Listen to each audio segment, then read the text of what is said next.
for about 40 to 45 minutes. If you're asking a question, you can put it in the chat, which is the little bubble above you on the right hand side, or you can use the electronic put your hand up function, which is next to the bubble on the top of your screen, or you can just put your video on or speak to us. It's easier if the video is on if you're going to do it that way, because then I can see that you're holding your hand up and you want to ask a question. I'm joined today by Alan McGowan, who works for JKITS along with myself. He's the design and concepts manager for the scheme. You can see my picture there in front of you. I'm the communications and stakeholder manager, and Sharon Agnew, who's the senior flooding officer from Falkirk Council, because it's a Falkirk Council scheme that we're talking about. And I'll hand over to Sharon now, who's going to take us through the first part of the presentation.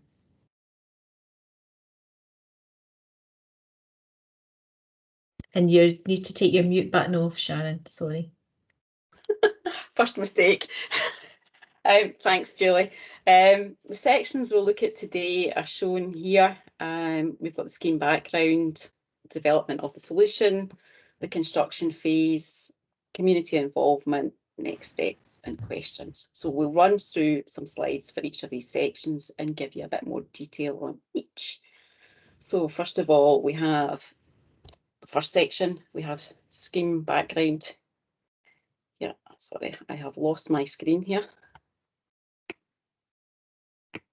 Apologies. So for the first section of the presentation, I'll focus on some of the background which drives a major flood protection scheme, such as the Grangemouth scheme. We'll highlight a bit about our previous engagement with the public, the flood risk driving the scheme, and some of the key stages we need to meet as the scheme progresses. So, timeline. Up here we've got the timeline for the scheme.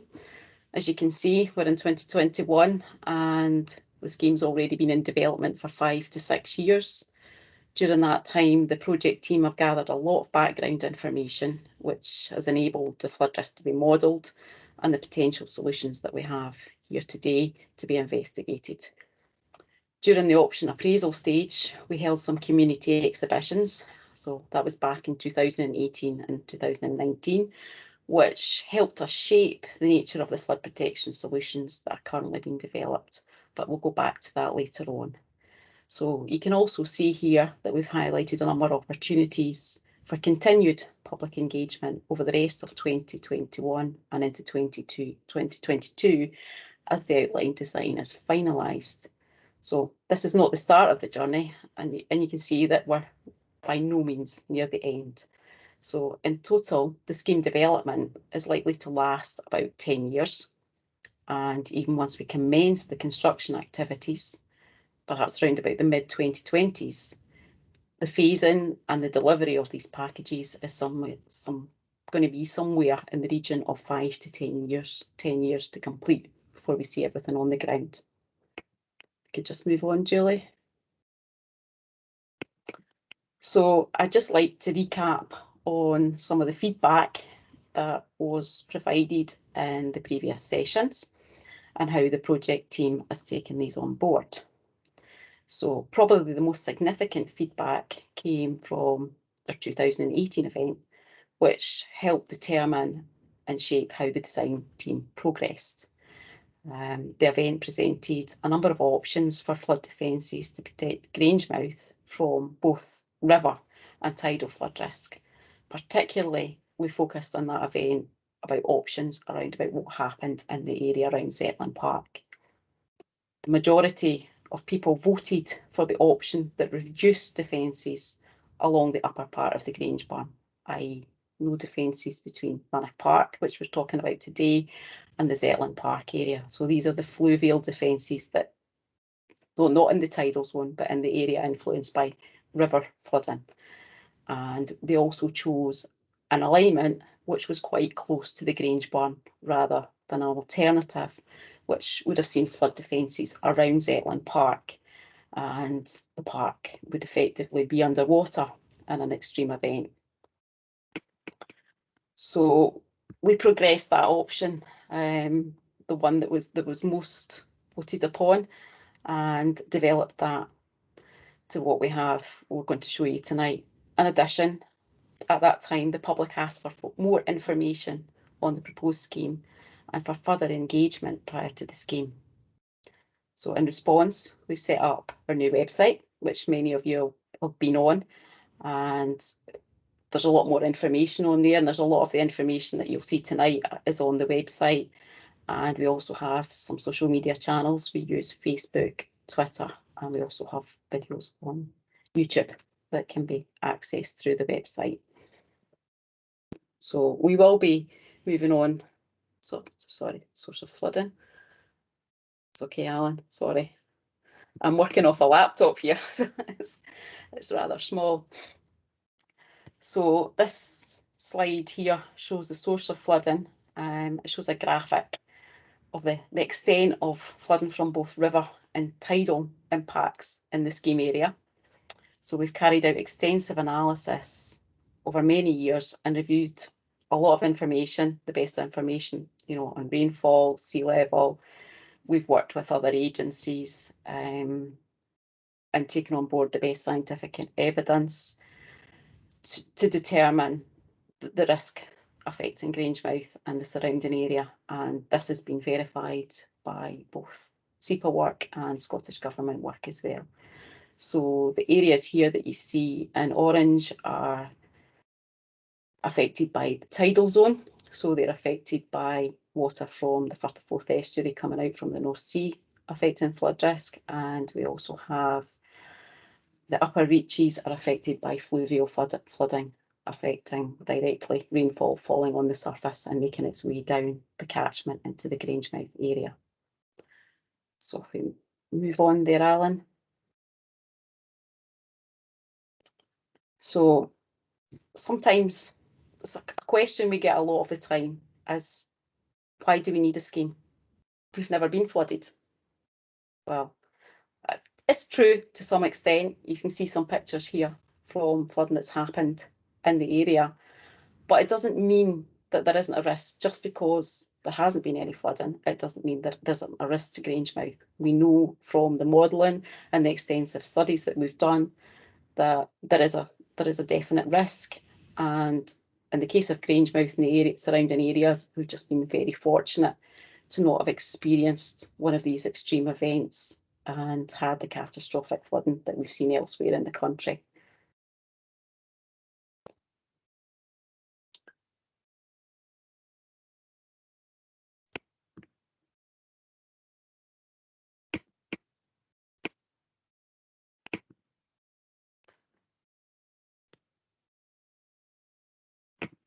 So if we go back again, can we move back a bit, Alan? So we're looking, anybody here tonight that's familiar with the Grange Brown will have seen the ebb and flow and the tide, and perhaps seen the near misses that we experienced during the winter of 2013, 2014, when water was very near to the banks of the burn. Again, March 2015, we had similar events. So we've been there and we've seen that close call, as you would like to call it, back in August 2020, last summer. There was a very intense thunderstorm that passed over the east of Scotland, and it caused fluvial flooding across the area.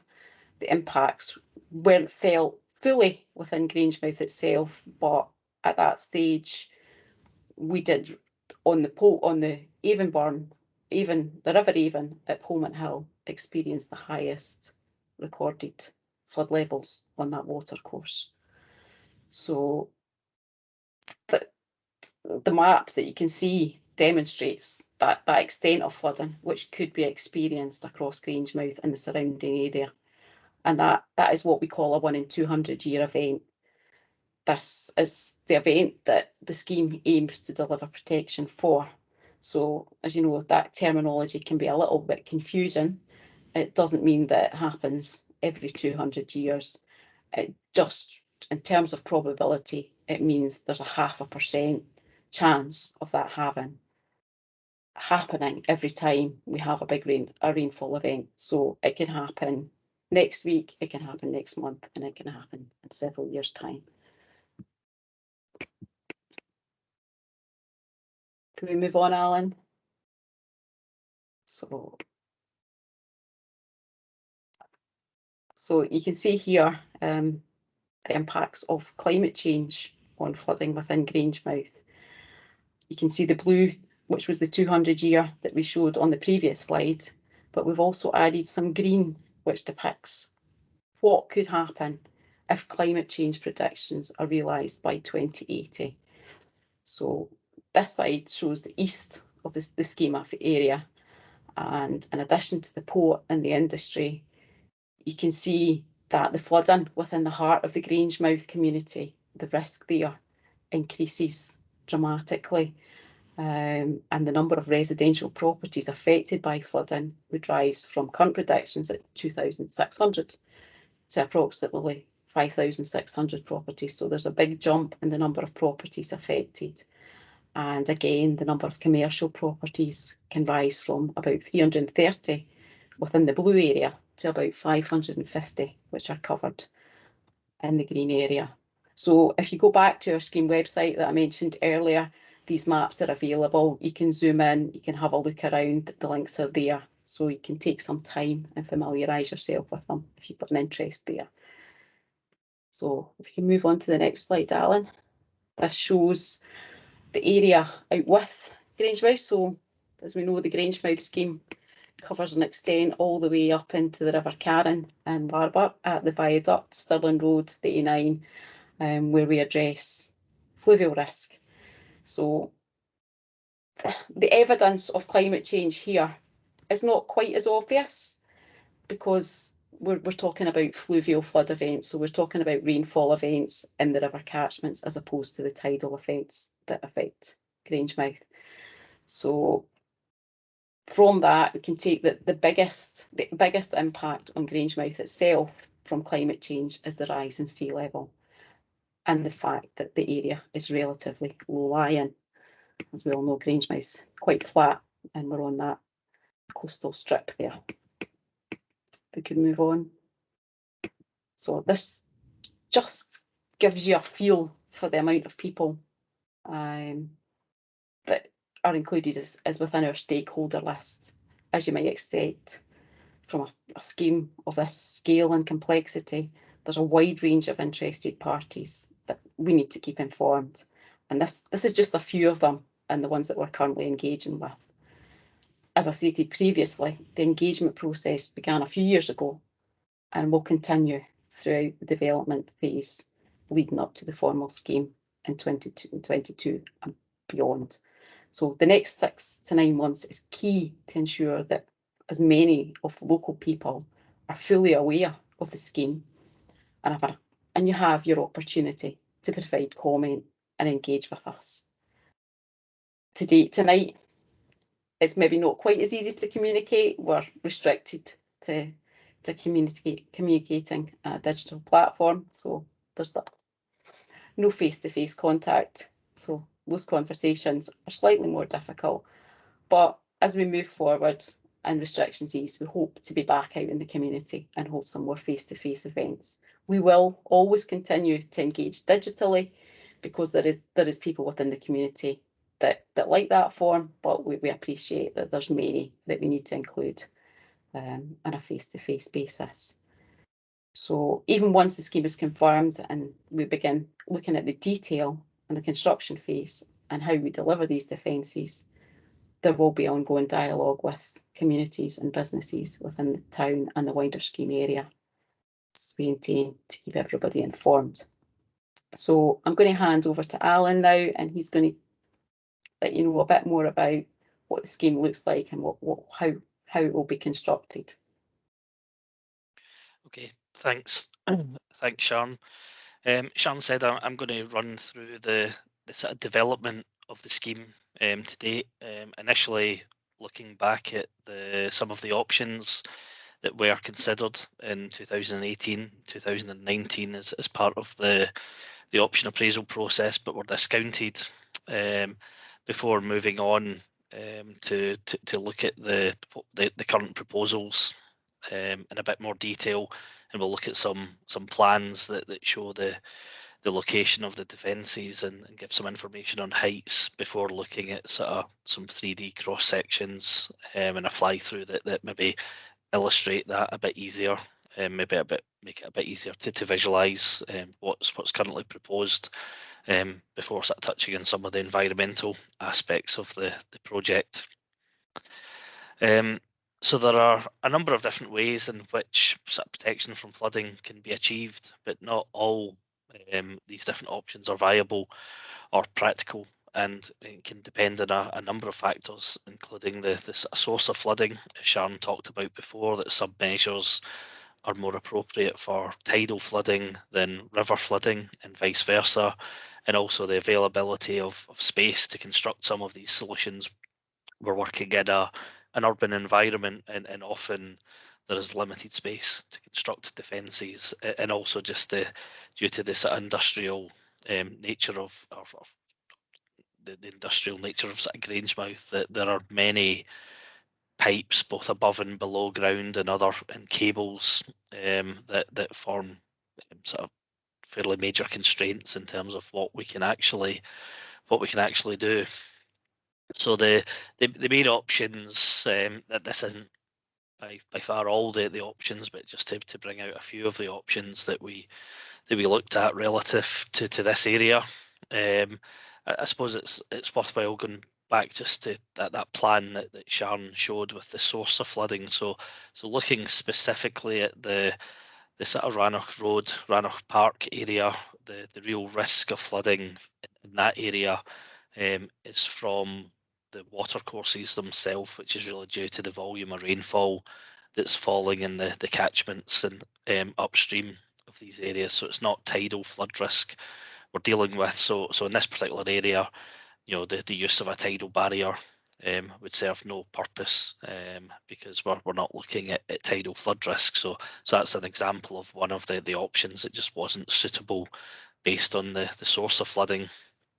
One of the other options we considered was sediment management or dredging. This was discounted for a number of reasons. One, it generally has very limited impact, just because of the size of the flows in a flood condition that we're dealing with.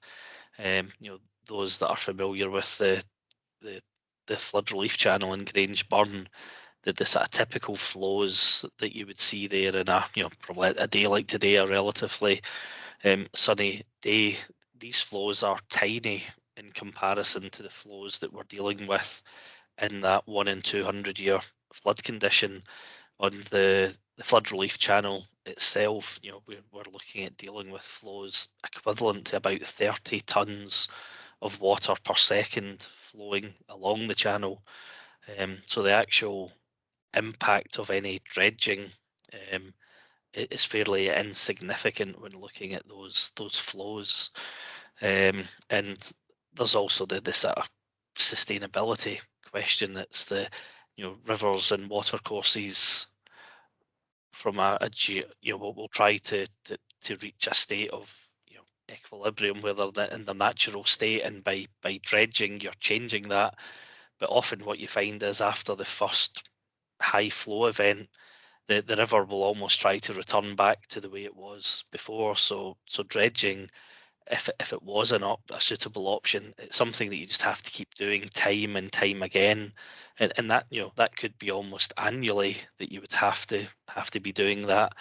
So it's really not a sustainable long-term solution. And I say in this particular case, we did consider it and found that the impact of where we could dredge was very, very limited in terms of its benefits to flood risk, and we still needed flood defences as well as any dredging. The other options we considered were runoff control, which is a more nature-based solution. So this is looking at doing work upstream of the areas at risk. It could be tree planting, it could be blocking sort of man-made drainage channels and agricultural land to try and store the water in the hillside, and return it to a sort of more natural state where it takes its time to sort of percolate downstream. But again, the the work that we could do upstream would have almost negligible impact unless we were to suddenly change the land management of all the land upstream and plant, you know, hundreds of hectares of trees, which and again there's the time period for these things to become effective. You know, the amount of water a tree can absorb will increase over the life of the tree, but it's not something on that happens very quickly. And I say, you know, the effect was actually very small on the flood risk in the sort of Rannoch Road area. And the final option was flood storage. Those that attended the event in 2018 may recall that we looked at a flood storage area round about the Grand Sable Cemetery area, just to the west of Grand Sable Cemetery, and the purpose of that was to store the water there temporarily, allow it out at a slower rate, which meant that we could reduce the height and extent of flood defences downstream. But that particular option, unfortunately, we had to discount due to the significant impact that it was deemed to have on the World Heritage Site, the Antonine Wall, and discussions with Historic Environment Scotland indicated their concerns that option wouldn't actually be granted approval because of the impact on the status of that site, which isn't just a sort of local status. The actual World Heritage Site applies across many different countries, and it's something that it's the governments of all those countries would have been involved in. So it was decided to drop that option, although we do have I suppose that the outcome of the option that we're taking forward is very similar to what we would have had with the flood storage. Sharon mentioned we've avoided flood defences between Rannoch Park and Grange Zetland Park, which was the main benefit of the flood storage solution, and we've managed to achieve that by putting in a new flow control structure, which I'll talk about in a minute, to actually direct more water down the flood relief channel and actually take water away from the Grange burn that flows north towards Zetland Park, so taking more of the water over to the River Avon. So we've managed to maintain that we have no flood defences in that reach between Rannoch and Zetland Park. So when we talk about flood defences, we generally talk about flood walls or embankments. These are just some images because they can vary. You know, a flood wall just doesn't look like just one particular type of wall. On this slide, the bottom left-hand image, we have a flood wall that's basically steel piles that you can see. Now this is something that's maybe more suited for the industrial areas which aren't in public view, although if any of you live around the Rannoch Road area, particularly where the flood relief channel starts, you know, this is how the structures around that channel that was constructed in the, I think in the, was it late 50s or early 60s, actually has exposed steel piles. Above that, we have a concrete flood defence wall. People often think if it's a concrete wall, it just has to be plain, smooth concrete. This particular one has a pattern on the concrete that was made to make it look like a stone wall. And whilst this wall is just your sort of standard grey concrete, it is possible to use coloured concretes to maybe make it more like that sandstone wall or a granite wall, whatever might be more appropriate for the area it's been constructed in. Moving across to the right hand side of the image, we have an earth embankment on the top right image. And this is really something that's it's generally only suitable where we've got quite a lot of space to construct it, because it needs quite a wide footprint. It maybe is something that looks more natural, but it really is only suited where you have quite large areas of land that you can actually construct the embankment on. This one is finished in grass. Alternatives could be wildflowers, could be planted, rather than just being a sort of plain sort of mowed grass slope. Below that, we have an example of a stone-clad flood defence wall. So the underlying wall is a concrete wall, but applied to that is sandstone blocks. And so none of the concrete is actually exposed, so the wall itself, once it's finished, looks like a sandstone wall. And the final image on this slide is to illustrate floodgates. We do have a number of floodgates as part of the Grangemouth scheme. Now, normally these are located where roads or footpaths cross the flood defences. Now, if it was possible, that the preference would be to not have floodgates, and instead we would sort of ramp the road or the footpath over the flood defence.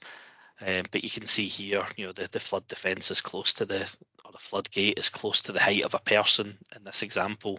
So to actually have the road sloping up to go up and over this, wasn't really a feasible solution. So these gates are installed instead. The gates are normally open, but in the event of a forecast of a flood event, the gates would be closed, which obviously means roads and footpaths would be closed at that time. Now, the next few slides just look at the Rannoch Park area, or Rannoch Road area, sorry, in more detail. The colour coding in this indicates, well, in this particular case, it's a wall that's been proposed.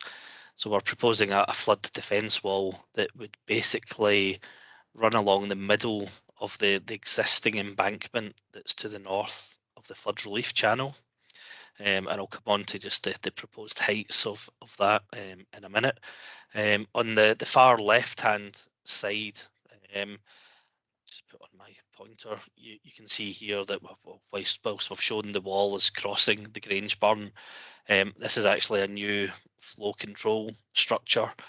I mentioned earlier that what we're trying to do is to limit the amount of water that passes down the Grangeburn, meaning that we don't have to build any flood defences between Rannoch Park and Zetland Park. And to do that, we'll have a structure that will have basically a hole within the structure, and the size of that hole has been is to limit the amount of water that's passing downstream with any of the excess water flowing along the flood relief channel towards the River Avon, and we're having to build flood defences along the flood relief channel and other areas as well to contain that higher flow. And we have here a floodgate. This is just at the footbridge across the flood relief channel. So that floodgate would be closed in the event of a flood, and then once the flood has passed and the bridge had been assessed as being safe to be reopened, that floodgate would be opened again. So moving on to the next slide, which just shows the height of the flood defences. So this indicates the colours. Well, there's one colour in other areas. When we've shown similar plans, there's been different bands to show the different heights of wall. But along this particular stretch at Rannoch Road, the flood defence wall is a fairly consistent height. Now the band on this drawing shows that the wall is between 0 and 1.2 metres in height. So it generally starts at 0 where it begins, because the ground level there is either the same height as the top of the wall or higher, and the wall will generally increase in height, and typically along most of Rannoch Road the actual height of the wall is about 0.8 to 0.9 metres above the existing grass embankment, and I'll show an image in a minute just to clarify just that height. And then it runs all the way along, basically following the crest of the existing embankment to the north of the channel, and sort of tying into higher ground in Chira Road. At this stage, it's proposed that the wall would have one of those patterned concrete finishes that I had shown in an earlier image, but it is one of the aspects that we would like feedback from the public Julie will mention it later on, but just after these sessions, a feedback form will be emailed to everyone, and this is one of the questions that we would welcome your feedback on whether you think that's appropriate or whether you think some other finish to the flood defence wall would be more appropriate.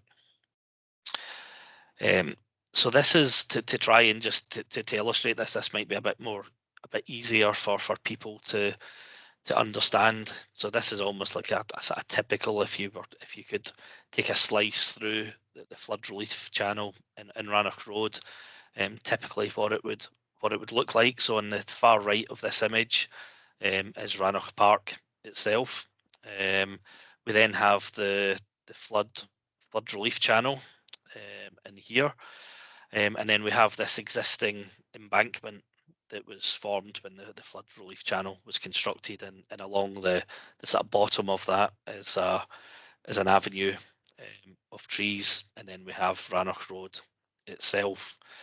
In flood conditions, sorry, I can't change slide with the pointer on. Just now, if we were to get a flood, the top of that existing embankment would actually contain the 1 in 200 year flow, just based on how the flows split between the Grange Burn and the flood relief channel, based on what was constructed in the 60s. So the existing top of that embankment is high enough to contain the flood, but as a result of the option of putting more water down the flood relief channel to avoid the need for defences between Rannoch Park and Grangemouth, it means the water level in the flood relief channel would range, and if we weren't to do anything, that water would overtop that existing embankment and actually affect the property along Rannoch Road, so which is something that we can't do. So what we are looking at is constructing a new wall, as shown here, along the crest of that existing embankment. And when I refer to the wall being sort of typically 0.8 to 0.9 meters high, I really mean this part of the wall, the bit of the new wall that you see above ground level. That's what I was referring to when I said the wall was about 0.8 to 0.9 meters high. Now, if I go back just to this slide, just to talk about this red area that's shown in the plan. So this is the sort of indication of the root protection area around the trees. As everyone probably knows, the roots from trees extend quite some distance out from the trunk of the trees, and the root protection area is basically the minimum root area required to maintain a sort of healthy, viable tree. And if you were to excavate to dig through that area, or in our case, to construct a wall through those roots, there's a very good chance that you're either going to kill the tree or severely weaken it by cutting through those roots. And some of the trees along here are quite large, so we can't cut through the roots of trees, leave them not knowing whether the tree's going to survive or not, and then in high winds or gales, we then find that these trees are either dead or significantly weakened and blow over. So the proposal is, because we are constructing a wall through that red area, we would be having a detrimental impact on the trees. So the trees would have to be felled, but they would be replanted. But another sort of really quite, I suppose, important point to note about the trees along Rannoch Road is that the majority of the trees that are there just now are all ash trees, and they were surveyed about 2 years ago, and during that survey it identified that the vast majority of these trees are suffering from ash dieback disease. So all these trees have a fairly limited lifespan, irrespective of whether we were to do any works. So it is likely, that these trees would need to be felled in the future to prevent them sort of dying and becoming a hazard that again they could be blown over during high winds.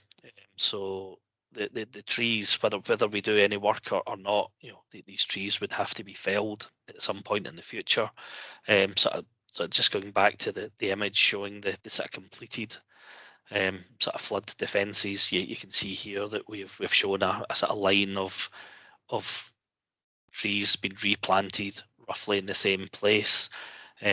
We haven't determined what type of trees would be planted at this stage, but it's likely to be a mixture of trees to avoid the issue that we've got just now.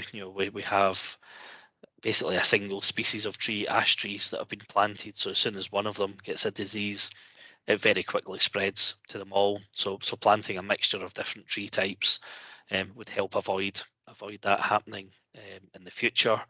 We are proposing to plant fairly significant size trees to begin with, probably 4 or 5 meters in height. So we won't be planting just sort of small, very small trees.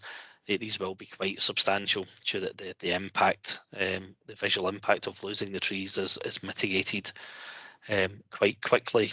I'm now going to show a 3D fly-through just of the Rannoch Road area.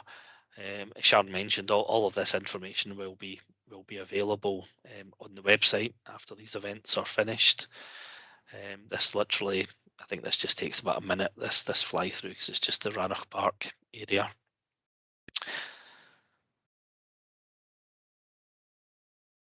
And something just to note when the video starts is just the flow control structure that appears just on the Grange burn. It's one of the first things to appear on the fly through when it starts.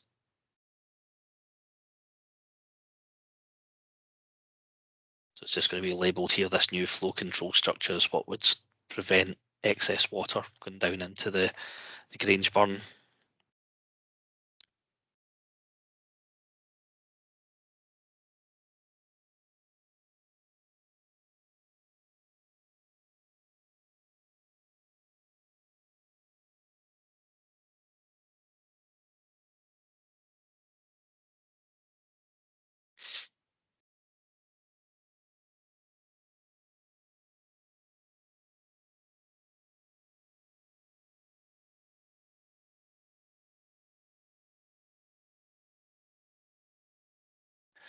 Okay, so just moving on to look at just really touching on some of the environmental aspects. So this is it's a key consideration when developing any sort of major project. Over the last 5 years, we've been carrying out extensive surveys, and these continue to be carried out. We're currently undertaking BAT surveys, which started in March and are going to run through until September. And this information that we gather on sort of vegetation and habitats is used by the project team to look at the potential impact of the proposed flood defences in the short, medium and long term. So looking at impacts during the construction phase, impacts when it's just complete, and then the longer term impacts when a lot of the mitigation that we put in place would have developed, like replacement tree planting. So I say where possible, we look to try and avoid impacts on the environment.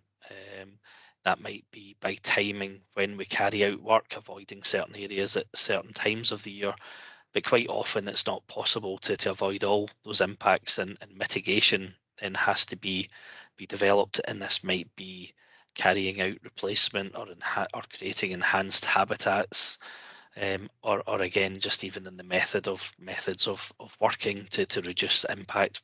Say it might be noise that could disturb both sort of the wildlife and also the public. We're not just the environment isn't just considering the impacts on wildlife, it does consider the impacts on people as well. So looking to avoid noise, dust, vibration, traffic impacts where we have to close roads, trying to minimize all of these.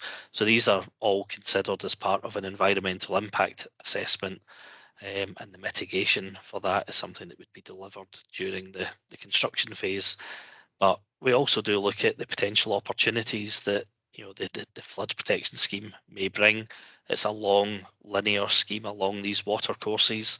So there might be opportunities for new or enhanced footpaths and cycle paths, the creation of sort of new landscaped areas or public realm, seating areas. And these are the kind of things that we would also welcome your thoughts on. And again, the feedback form that you get has some questions around these types of additional measures, these opportunities that you would like to see incorporated as part of the project, and we'll look to see either whether we can deliver them or whether they become part of or could be delivered by another project being done by the council. I'm now going to look at the sort of construction phase, because quite often, I suppose it's not understood by the public just what's involved in constructing flood defences. We talk about walls that might only be a metre high, but what people generally don't appreciate is the amount of engineering and underground works that might go with that. So these next few slides just really look at that and look at some of the equipment that's needed to construct the flood defences. So as I said, we're generally, well, in the case of Rannoch Park, we're talking about a flood defence wall. So the top left-hand image.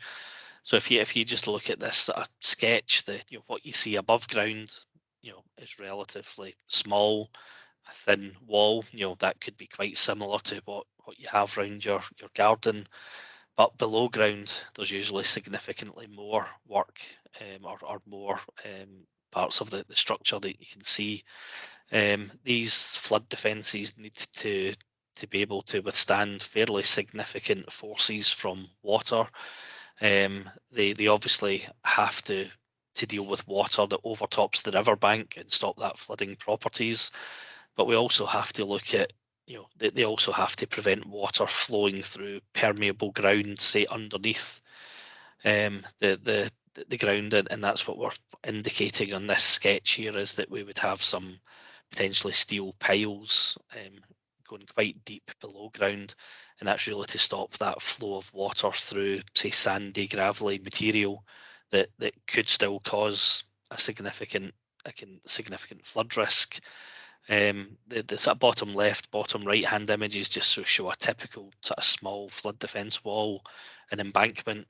The photograph in the middle, it's fairly difficult to make out, but it just to illustrate the significant amount of work that majority of what you can see on that photograph will be buried, and all you'll see is something similar to the photograph on the left, a relatively small wall sticking above the ground.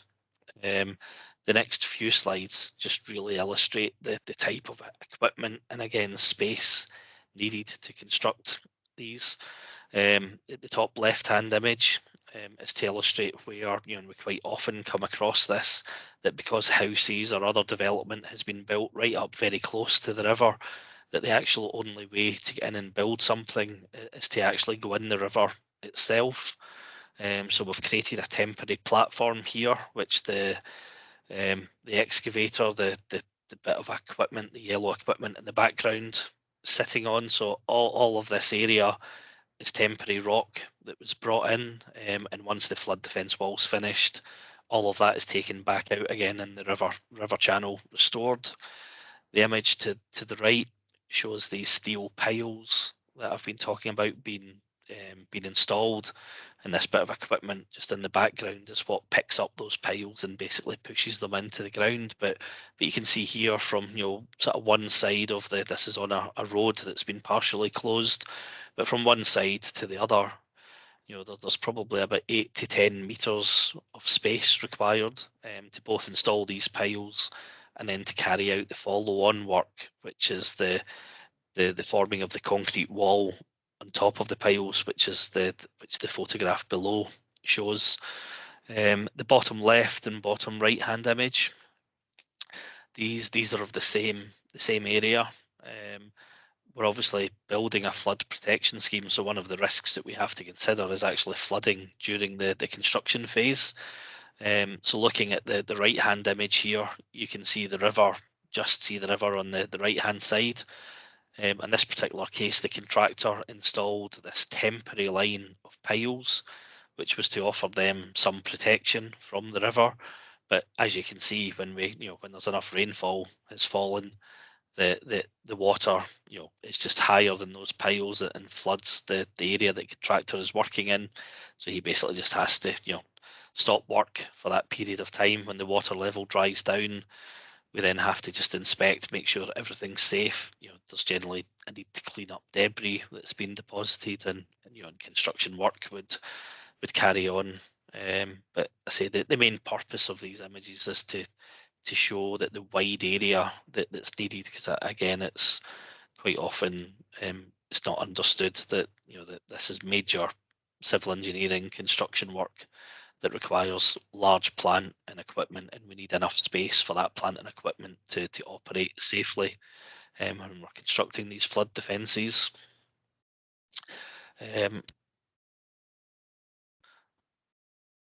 These images just show that quite the loss of vegetation is obviously something that we're keen to avoid where possible, but quite often it's not possible. But these series of images just sort of illustrate the recovery of vegetation over time. So the left hand images show it's the same street just at different ends, but this is before any work was undertaken. Then in 2012 we can see the completed flood defence wall along the road, and then in 2020 we can see how the vegetation has grown.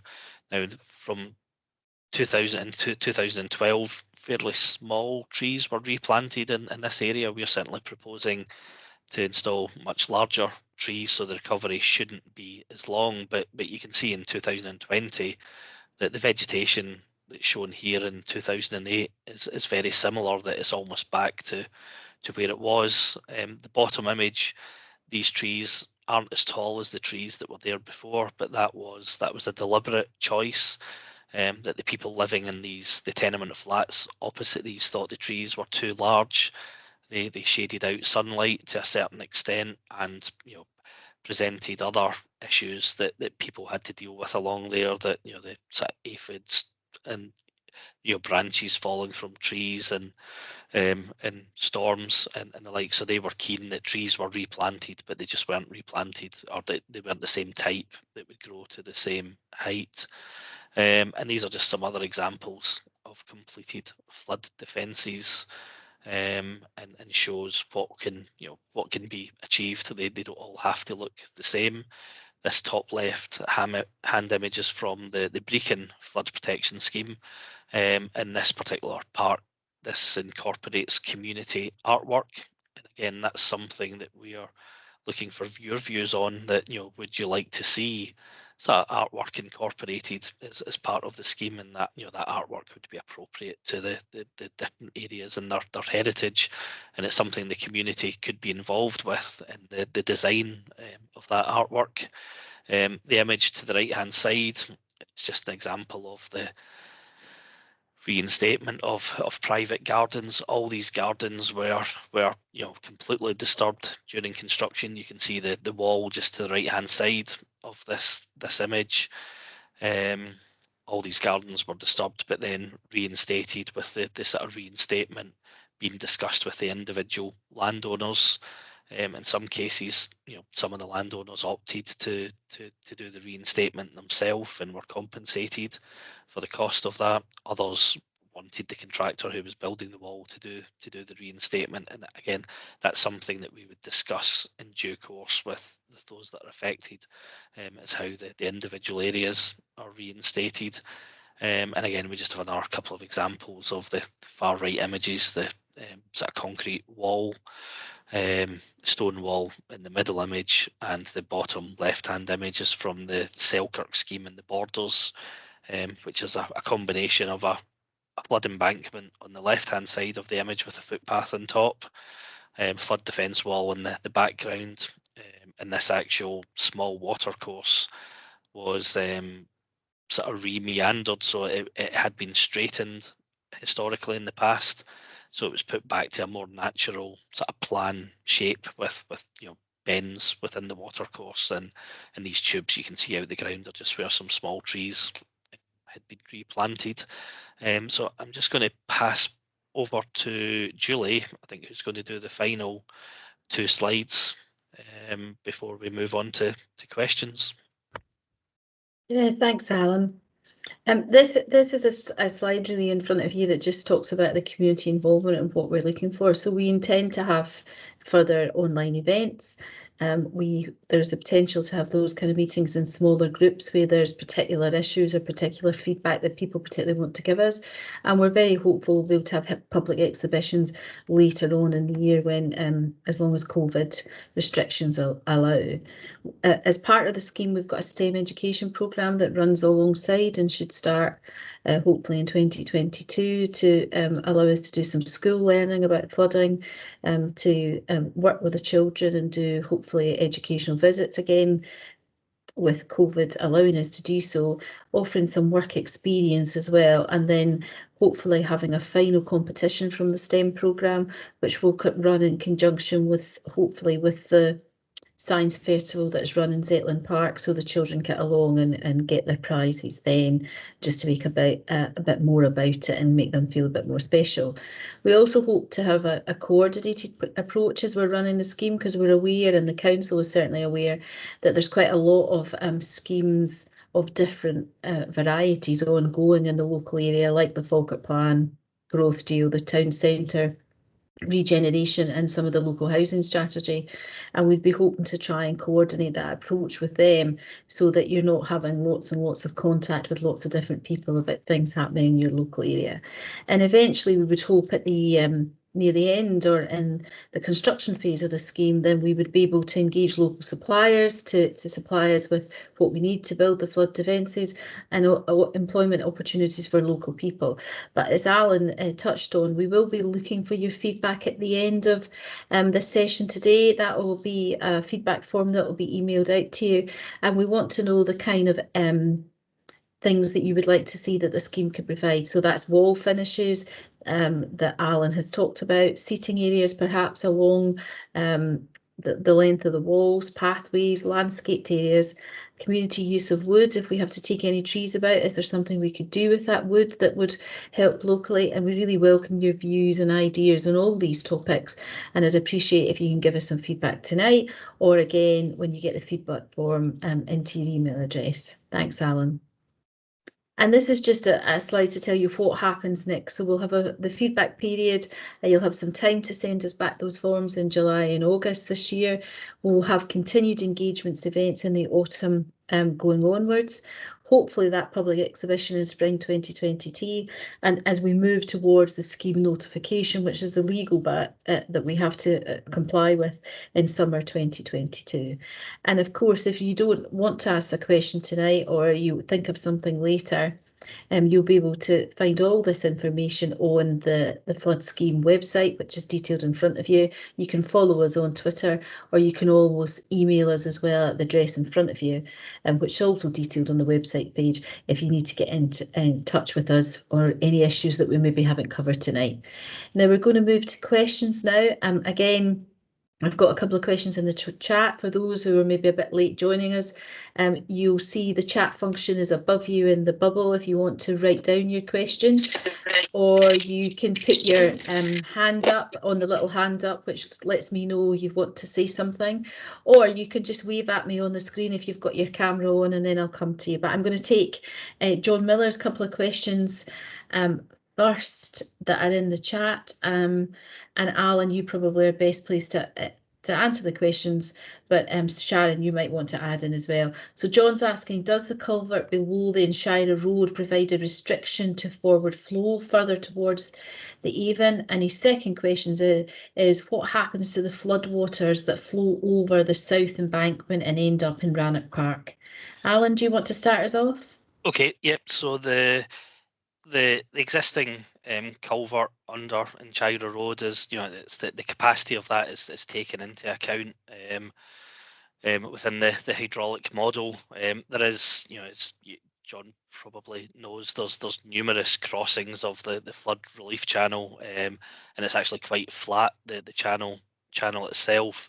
So there's there is a a variety of crossings that all offer some kind of restriction to the channel. Some of those are easier to deal with than, I'm saying some of them are easier to deal with. I don't think there's particularly any of them that are easy to deal with. Replacing the culvert in Chagra Road has issues, or we can't do that because of the vertical geometry of the road.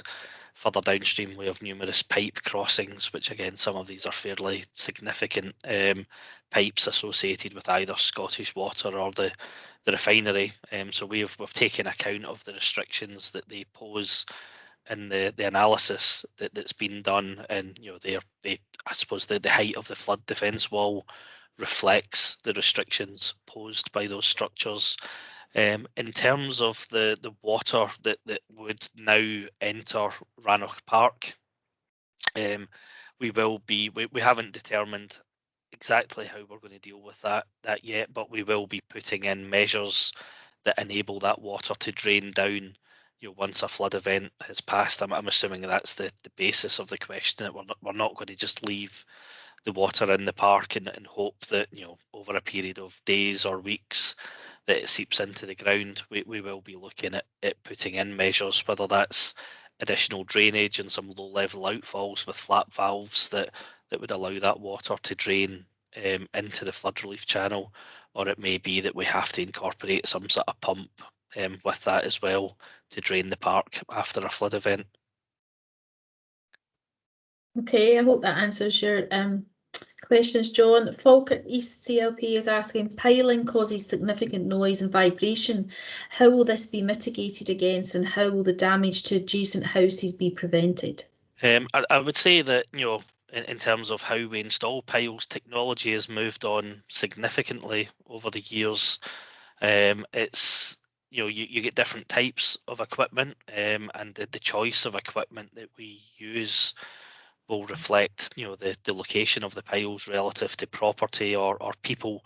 You can get what are called silent pilers, which is basically a bit of equipment that actually, rather than vibrating the pile or dropping a hammer on it, it actually presses the pile into the ground. So it uses hydraulic rams to push the pile into the ground. And there's other methods that we can do depending on the ground conditions to make that process easier. So it's certainly something that the choice of piling equipment will reflect where the piles are relative to property. We would expect that we're within probably 20-30 metres of property, that all those properties will be inspected prior to any works being carried out. I say the choice of equipment would be chosen, we're not going out to cause damage to property. That's the last thing we want to do. So we'd be choosing appropriate equipment, but we would, once the works are complete, we would then repeat those surveys of the properties to identify, has anything changed in that period, and if anything has changed, there would obviously be repairs carried out. But I say we would be choosing equipment that's appropriate for the location, and that may mean if there's different types of structure are more tolerable to vibration. Quite often structures, properties probably get more vibration just by trucks running along the road than would be caused by piling. But I say we will be adopting whatever's the appropriate solution at different areas.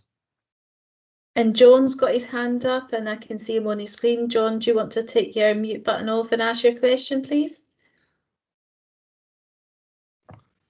Yep, it was actually Falkirk East have asked one of the questions, and it was regarding the piling that has been answered.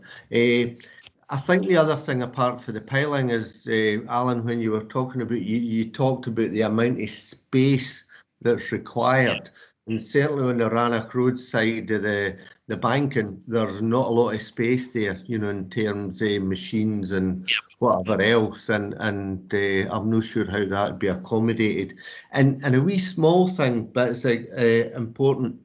Well, I think it's important. You were talking about the dredging, and it was just to mention that in the past, the relief channel, not so much, well, I suppose it is dredging, but it's been a weed clearing exercise, and the difference that that has made in the past has been significant. And I suppose a wee thing that is worth mentioning is that the fact that, you know, because the prediction's been reduced elsewhere, that, you know, that the flood, you know, that Rannoch Road's going to be adversely affected, I suppose, you know, because of the change of the initial plans. Yeah, I'll try and I will comment on all of those points. So in terms of the first point about the space, you know, yeah, that's something that we, you know, obviously the more space that our contractor who's building it can have, generally the better. But you know, that's, you know, it's quite often a luxury that you don't have, and we just have to take account of the space that we do have. And again, you know, that influences the choice of equipment and the methods that we use. What we're not proposing to do is, like, you know, is to basically close the entire length of Rannoch Road in one go and construct it. You know, it's more than likely that we would construct it in, say, 100, you know, it might even be 50-meter long lengths. So you would do a length of sort of flood defence, construct that, and then move on to the next bit. But at all times, you know, we would be looking at still providing access to the properties. It may be that sort of parking is reduced temporarily when we're doing that, say 50 metres of work, because we're more than likely to have to close, say, half the width of the road. But all of these things are, you know, still to be you know, developed, and you know, going back to one of the slides that Sharon talked about, the construction phase, you know, not being until, say, the mid-20s, that's, you know, often when a lot of these things would, you know, really be determined at that stage. And you know, 10 years from, well, not 10 years from now, sort of 5 years from now, you know, quite a lot can change in terms of construction equipment available. But you're right, you know, it's something that we would take account of, and again, you know, we'd be seeking to minimise the impacts on residents when we're doing that work.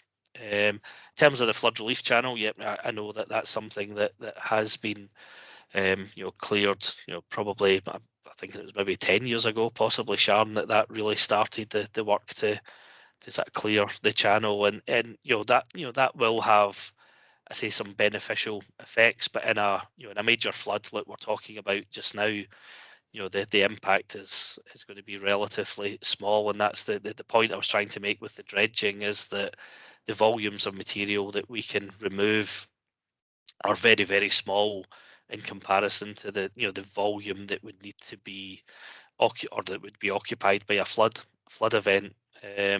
So the sort of dredging of these channels, you know, wouldn't make much of a difference, particularly when the channel is so flat as well.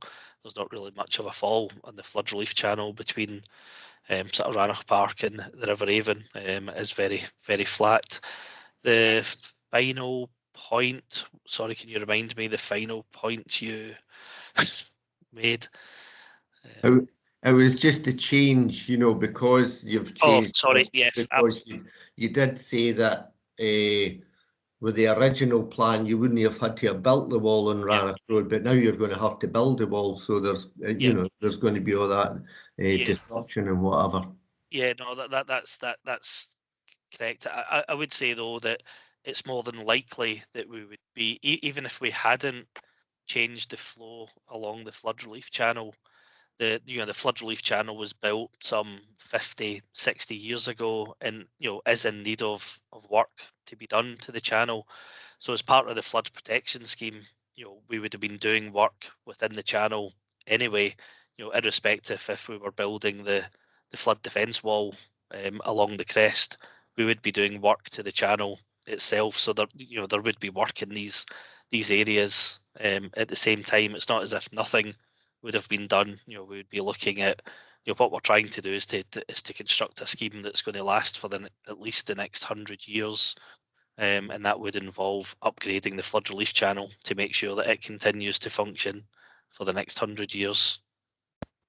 I think, Alan, to add to that we will continue to maintain that flood relief channel in the interim. There is issues, as you'll see yourself, if you look at it from Rannoch Park, that the bitumen surface has started to break up in places, and we have done some temporary repairs. We will be getting back to the spraying. You mentioned the weed control. Obviously, with the COVID restrictions, that fell behind somewhat across the council area as services were limited. So we're getting back onto that, and we will be continue to maintain that. That's a vital structure for Grangemouth as it stands, to maintain the integrity of that in the interim, with a view to it being upgraded as part of the scheme. So we will continue to review the amount of siltation and any damage or any leakage or seepage from that channel in the meantime. Okay. Thanks, Sharon. So the next question is from William Martin, and he's asking, wouldn't the damage already have been done to Rannoch Park from the initial floods before a pump or such like could be used?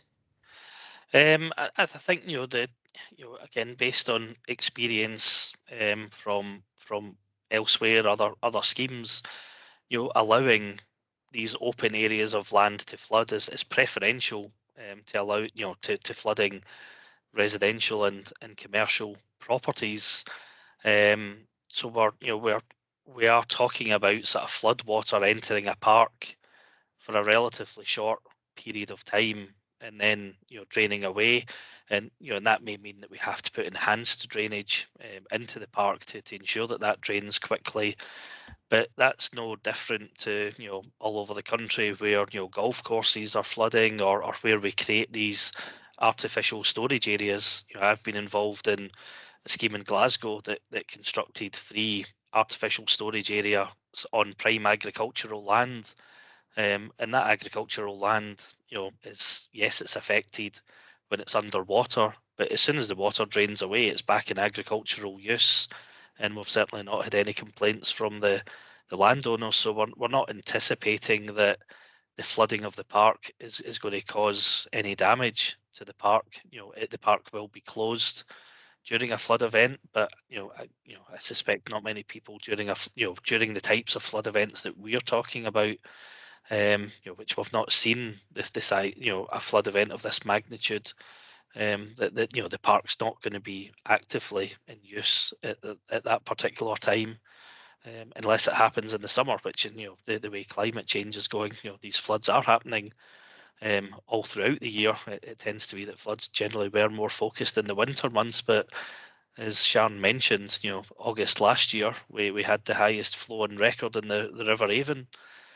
So they can happen at any time. Thanks, Alan. And the next question is from Ian from the Falkirk East CLP. Will the Grange burn be cleared of rubbish and vegetation? I'll answer that one, Julie.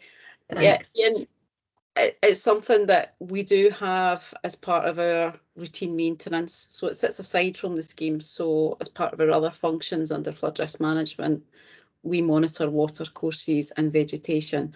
Unfortunately, over the last 18 months, we somewhat fell behind with that. Now we're getting back to the cutting regime that should be in place for the Grange burn, which is 3 times a year plus spraying. And we will also be getting back to walking the water courses more frequently. But in the meantime, if there is issues with rubbish or any other matter or obstructions within the burn, please feel free to get in touch and highlight those to us.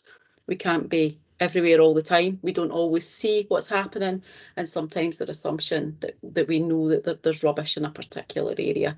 So there is an email, there's flooding at falkirk.gov.uk is our generic email address. Please highlight it through that, and also through the contact centre. We'd be quite grateful if there is any issues that they are highlighted to the team.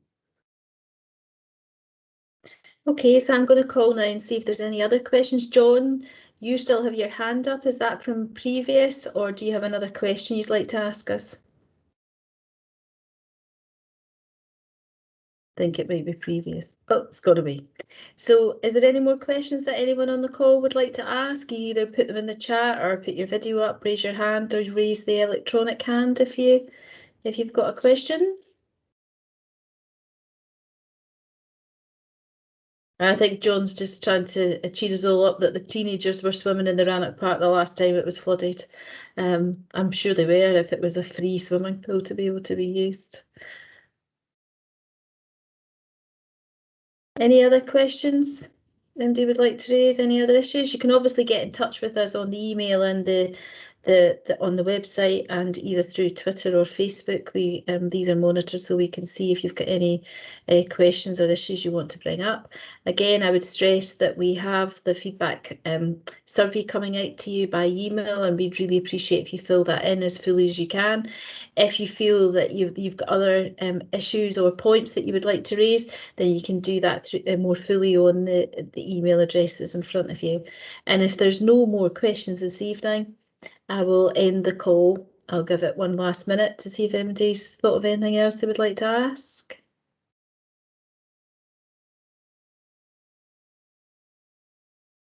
Nope, doesn't look like it. Thank you all very much for joining us this evening. Please remember the feedback form, and we hope to speak to you all again soon. Thank you.